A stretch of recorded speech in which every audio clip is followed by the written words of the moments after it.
ninth team is the Minnesota Timberwolves, and I'll be curious to see where you have them there. They didn't really do anything. Troy Brown Jr. and Shake Milton are the two notable signings, if you want to call them. But the rise of Anthony Edwards, everything that is coming out of the Team USA camp is this is the year that he really puts himself potentially going to have a top 10 season.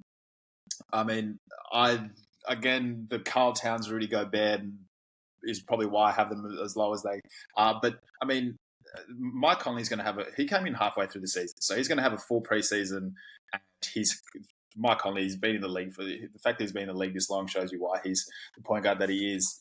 Karl Towns only played 29 games last year. You'd imagine he's going to play a lot more than that. And so we'll actually get hopefully we'll get a full season of actually seeing what this Gobert Twin Tower thing can actually do. And that Karl Towns, as corny as he is on social media, he's still an incredibly talented NBA player. And Anthony Edwards' rise. So I think the fact that they're going to have some consistency is, at least I'm knock on wood, that they will have some consistency, is why I have some sort of confidence in Minnesota Timberwolves. But again, there's still a lot of question marks as to whether the Twin Towers can work, whether Karl Towns is the guy that you want around Anthony Edwards. Because I think if they there signs, I think Karl Towns' name will be just watch the trade rumors start swirling around them.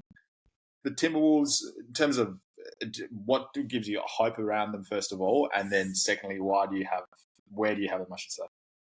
Yeah, I've got them 8th. You could talk me into them being, 3rd, 4th, 5th. You could talk me into them being 10th, 11th, 12th. I think there's quite a disparity here in where they could end up. As you said, the whole Gobert Cat dynamic still scares the crap out of me. And you could think that, Cat's going to play more than 29 games next season. Is that actually a good thing?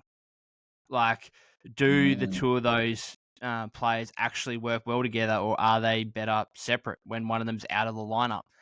I think Ant is the big one here, because he could really develop into a top 10 player in the league. And if you've got a top 10 player in the league, you really should not be missing the playoffs whatsoever, especially when you've got another all-star level offensive talent in Cat as well. So, yeah, you could, as I said, you could talk me into them being a little bit higher than 8th. You could talk me into them being a little bit lower than that. The Gobert Cat thing just scares me. And as much as I love Ant, I'm going to have to see them on the floor together, Cat and Rudy, and performing consistently for me to be a true believer in them being anything more than a play-in team, really.